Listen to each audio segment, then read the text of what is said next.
Hello and welcome, my fellow Magic nerds. I'm Fuego. Thanks for joining me today.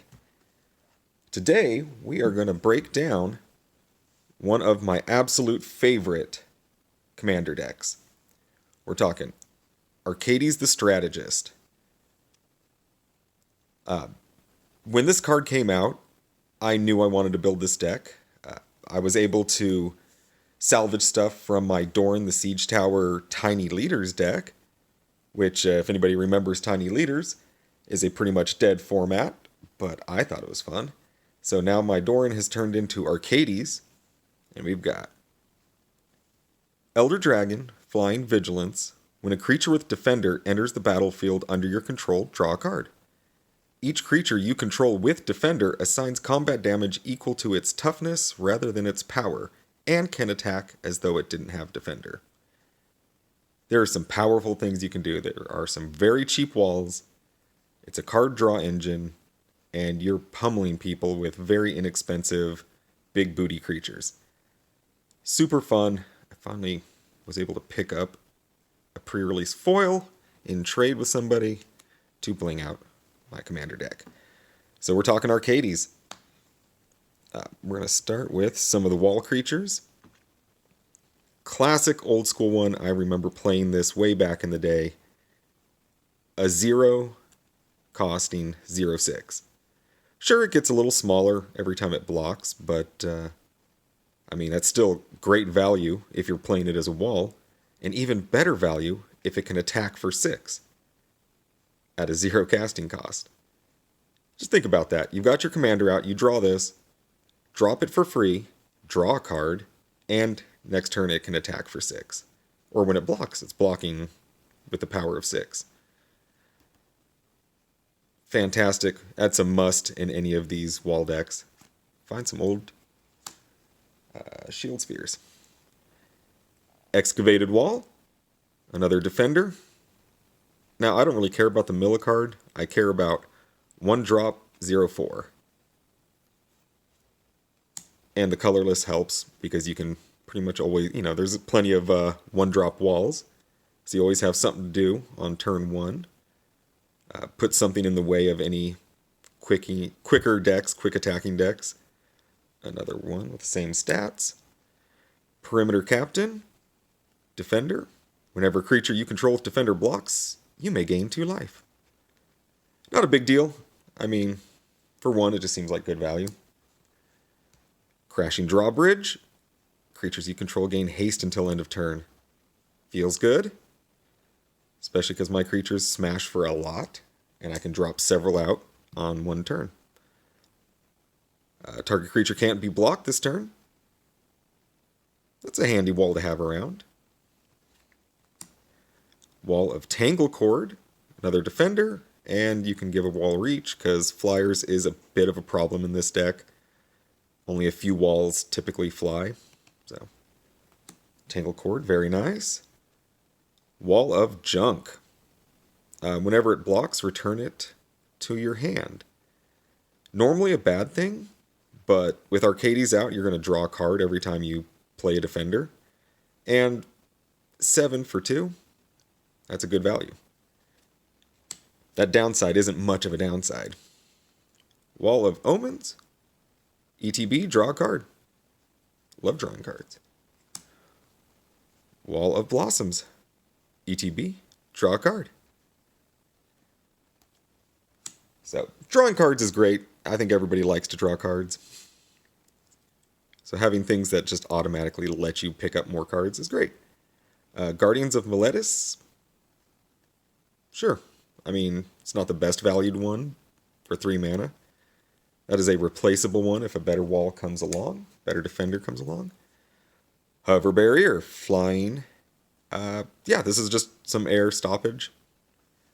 Or air beats in this deck, so for 3 mana you get a flying 6/6 essentially. Feels good. Feels real good. I love me some old school cards. So sure, just generic 7 for 3 mana. And the same thing in green. Love that old revised. That's a clean revised. Wall of Denial. 0/8 Flying Shroud. So yeah, when I can, I try to find flying walls to put in here, just because that's its weak point. Tree of Redemption.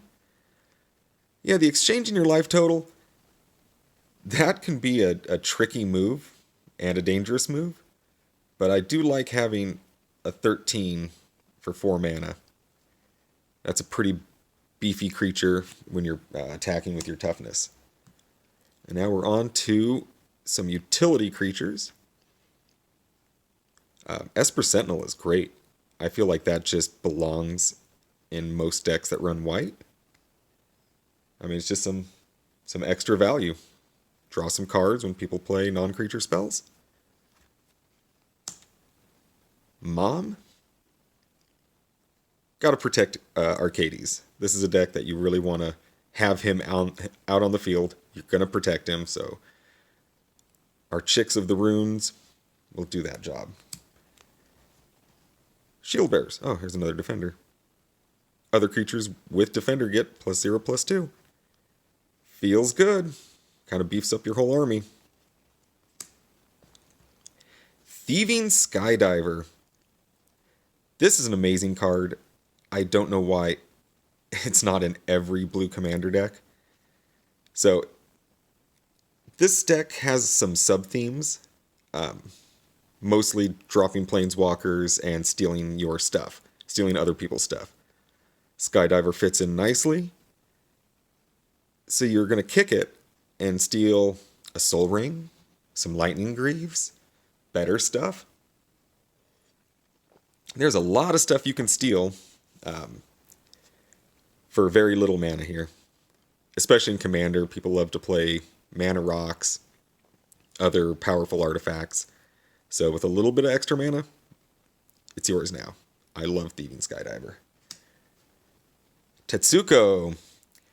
Creatures you control with power toughness 1 or less can't be blocked.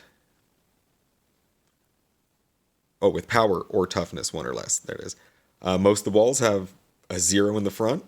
So a lot of this stuff, if Tetsuko is out, you can make a lot of the wall creatures unblockable, which is a lot of damage that gets across the line. Fantastic card in this deck. Dryad of the Elysian Grove.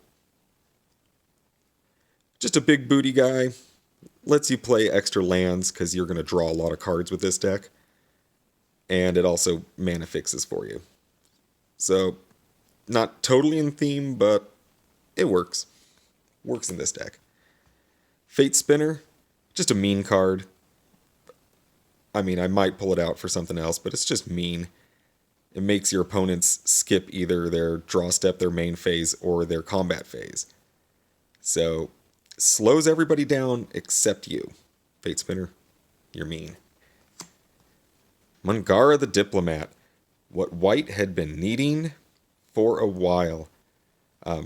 Bonus that he has a 4 on his booty, but draw some cards. Lifelink character. This is great. This is going to draw you some more cards. And this deck wants to draw cards and drop cheap creatures. Hey, what do you know? Whenever you cast a creature spell, draw a card. More card draw. This is a creature-heavy deck, so Beast Whisper, you make the cut. Rashmi, I am so not sure about this. It's a great card, but it has to stick around long enough to get some value out of it. And I've had bad luck keeping Rashmi on the field. But if she sticks around, can give you a lot of good free spells, card advantage. I like Rashmi a lot, so I have a hard time finding a reason to cut her. This is a fun card. Gain control of target legend or legendary permanent. Well, it's a commander game. There's gonna be commanders, and stealing them is so much better than killing them because they're yours now. They go with your team, and they can't just put them back in the command zone. So, Empress Galena, you're amazing. You fit the theme of stealing everybody else's stuff. Love it. Phyrexian Elishnorn. One that I had wanted for a really long time. I sucked it up. I got the secret lair, even though I don't like the secret lair stuff. I wanted those Phyrexian Praetors, and I wanted to have a proper one instead of a proxy one in my deck. So, upgrade. Feels good. And it's just a wicked mean card. This one I had a hard time justifying, but flying double strike, vigilance, trample, indestructible. It has all the best keywords. I'm typically drawing a lot of cards, putting lands out, and if I'm attacking for toughness, that's 8 double strike, trample. That can close things out pretty quickly. It's a difficult creature to deal with. Zatalpa, you're just a fun throw-in. You don't fit any of the themes, but you're a fun throw-in. All right, so that is the suite of creatures for the deck.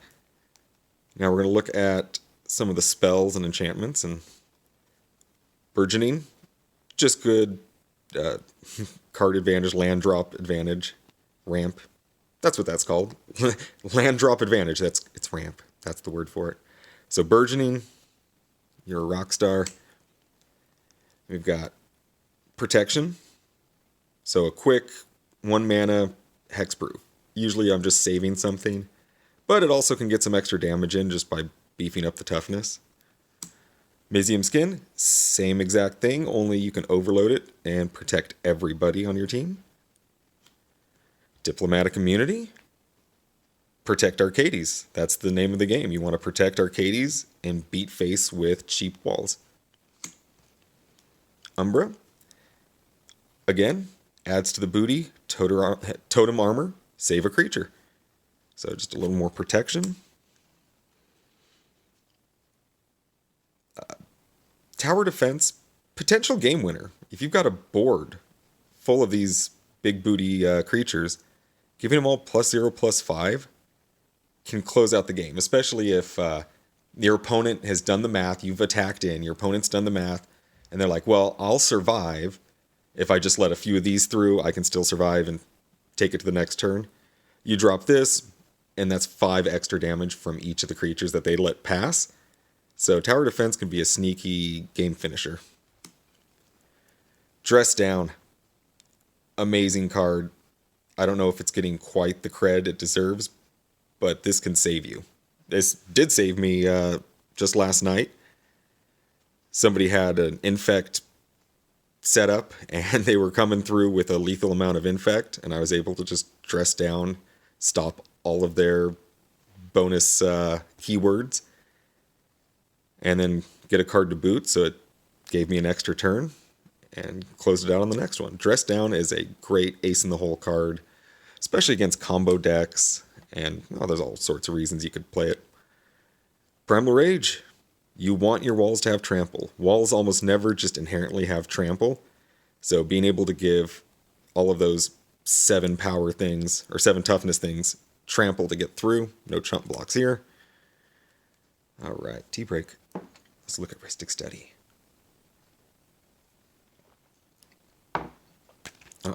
All right, Rhystic Study. Yeah, it's a blue deck. You want to draw cards? You play Rhystic Study. Of course you do. Equilibrium is a dirty one. I have so many cheap creatures in this that I'll always have the extra 1 to bounce somebody else's thing. So yeah, whenever you play a creature, pay an extra 1. If you do, return a target creature to its owner's hand. This messes things up real bad, especially when you're dropping tons of creatures and drawing cards every time you drop a creature. It feels really good, so you can abuse that. Aura Shards, same idea, only you're destroying artifacts and enchantments by playing creatures.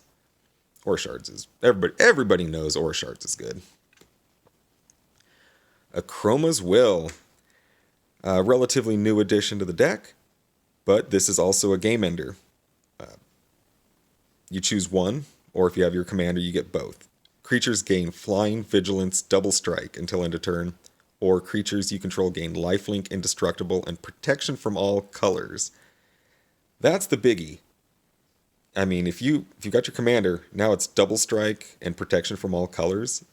That gets through just about everything. I mean, I guess there's some colorless stuff that can stop you, but that's a game finisher. 4-mana game ender. Feels good. Now a little protection. Angel's Grace. This is a great one. It just gives you an extra turn sometimes by foiling their combo or their kill. So you can last one more turn. Angel's Grace. It just seems like a good, if you're playing white, throw it in. Just like if you're playing green, you should probably have a Heroic Intervention. Protect all your stuff, hexproof, indestructible. The team survives. I mean, there are a few wipes, I want to say Cyclonic Rift can get around this, but for the most part, this is going to save your Tuchus, and you should be playing it. Wrap and Vigor. Regenerate each creature you control. Again, save the team. You need the team out there. Another new addition. I haven't actually had a chance to play it in-game yet. But it's a D20, a roll card. Either return all creature cards in your graveyard that were put there from the battlefield this turn to your hand, or return them to the battlefield. So I guess most of the time you're just going to, if after a board wipe, get your team back, which is actually fine, because most of the creatures are pretty inexpensive to recast. So if they go to your hand, that's fine. If they go to the battlefield, way better. So Revivify. Eerie Interlude, same type of thing. It just saves your team from like a board wipe. You can exile everything and then return them to the battlefield. It's a little bit like Teferi's Protection, only it's cheap and affordable. Ghost Away, same thing. Just an older version, and I found a nice foil of an old version. Remove each creature you control from the game. Return those creatures to play under their owner's control at the end of turn. So again, save your team. It's important to save the team. Swords. I'm running white. Of course I'm going to have swords. Exile something. Sure. One of my favorite reserve list cards. Bury all creatures with power 4 or greater. Well, almost none of the walls have power 4 or greater, so I get to keep my cards, and everybody else buries theirs. Well, or at least the bigger creatures. So Retribution the Meek, you are a rock star. Slaughter the Strong, same idea. Board wipe, and you get to keep stuff totally in a power 4 or less, which is really easy in this deck and really hard in other people's decks. And we've got Council's Judgment. I love the Will of the Council stuff. Voting is fun. It's super political for Commander games. And this can just take care of a problem. Vote it off the island. Another fabulous reserve list card. Debt of Loyalty. Surprise somebody by gaining control of a creature that just got blown up. I mean, it's Commander. Creatures are going to die. People are going to cast kill spells. What's great is sniping it. So somebody else plays a kill spell, gets rid of an important creature, and you snipe it. Boom. Oh no, that creature's regenerated and it's mine. It's just a fun surprise card. Absolutely love Debt of Loyalty. And on the topic of stealing people's stuff, Inevitable Betrayal. I haven't gotten a chance to play around with it much, but okay, suspend. Nobody likes to wait. But during that time, people are going to have it to play the game. They're going to be playing creatures. And you're going to be able to search their... Oh, it's search their library. That's right. Yeah, you're going to take their best thing. So they have to deal with this until, before the suspend is up. Or when the suspend comes up to counter it, I guess. But yeah, you're going to steal their best thing. This is a fun card. All right, at least it will be when I get a chance to play it. Control Magic. Classic, old school. Look at you, you revised old school card. Gain control of target creature. Simple, easy, take something. Fun card. Legerdemain. Permanently exchange control of target artifact or creature for control of permanent of the same type. Well, most of my creatures are walls, and other people have really good creatures. And my walls can attack, but if they take the wall, they probably can't attack with it. So I give them some crummy wall, and I take whatever is the best thing of theirs. Feels good. Again, love stealing people's stuff. Also, love stealing people's stuff. Expropriate. This is just a bananas good card. I love taking extra turns. I love stealing people's stuff, so no matter how they vote, it's going to feel good. I mean, it's a high casting cost, but tons of value in this, especially if you've got 4 players. You're going to get some extra turns, or you're going to steal some good stuff. That's a fact. All right, so here we have backup Arcades stuff. So Arcades is really the engine for the whole deck. Tea time, hold on. So Arcades, you need them so you can attack with your walls and do damage according to their toughness. Assault Formation does essentially the same thing. You just have to pay a green to get a defender to attack through. And you can beef up booties, but it's kind of a high cost to do so. So this is just a backup for Arcades in case something happens to him. He gets stolen or buried or something. High Alert, same thing. Your defenders can attack, and they attack with their toughness. And you can untap creatures with it. High Alert's a great card, another backup. And here we have Huatli, the Sun's Heart. What, you can't read that? Oh, I keep an English one in the box just so people can read the card easily without having to look it up. But it also lets your team attack with their toughness rather than their power. And it can gain you some life. So, I guess it doesn't let you attack, but it does damage equal to its toughness. So, it's much more threatening attacking into you when you're going to be dealing 7 and 8 damage to things. So, Huatli, you're great. And this is kind of the other theme of the deck, is Planeswalkers. You want to play Planeswalkers because you got a bunch of walls. People aren't going to be able to get damage through very easily, and it lets you tick up your Planeswalkers without them getting picked off. So Oko, just a rockstar card, and since I can play him in Commander, I'm going to. Oko, you're fabulous. Wanderer, yeah, I mean, this kind of stops some burn strategies, and it lets you deal with a couple of big creatures. So for 4 mana, you're going to deal with 2 big creatures and stop people from pinging you. I love taking extra turns. Teferi, Master of Time in a multiplayer game is going to tick up really, really fast. And just being able to filter through cards is great, but taking 2 extra turns is game winning most of the time. Teferi, amazing. Karn? Sure, of course. I mean, we're playing some beefy Planeswalkers. Why not Karn? Everybody knows Karn is a powerhouse. Takes care of problems, restarts the game, you get good stuff. You're going to want to play with Karn. Old school Soul Ring. Looking pretty. Means Commander, you're going to play Soul Ring. Of course you are. Arcane Signet? Of course. Why wouldn't you play Arcane Signet? Just mana rock, mana rock. Meekstone. Especially good in this deck. You have so many creatures with very, very low power that this won't affect you much at all. There's a couple of creatures that'll be problematic for, but this is really going to hurt your opponents unless they're playing an absolute white weenie, go wide strategy. Most of the time, this is going to really hurt your opponent and they're going to have to deal with it. So, yeah, just keeping bigger stuff tapped down is great. Meekstone, fantastic. I was looking for a deck to put you in, and this fit too well. Lightning Greaves? Yeah, Haste Shroud. Arcades, you're protected. Give them Shroud. And now we are on to lands. Lands. So let's take a look. Command Tower? It's a given. It's like Soul Ring. You're going to play Command Tower. Prismatic Vista? Sure. Fetch anything you need. Fabled Passage?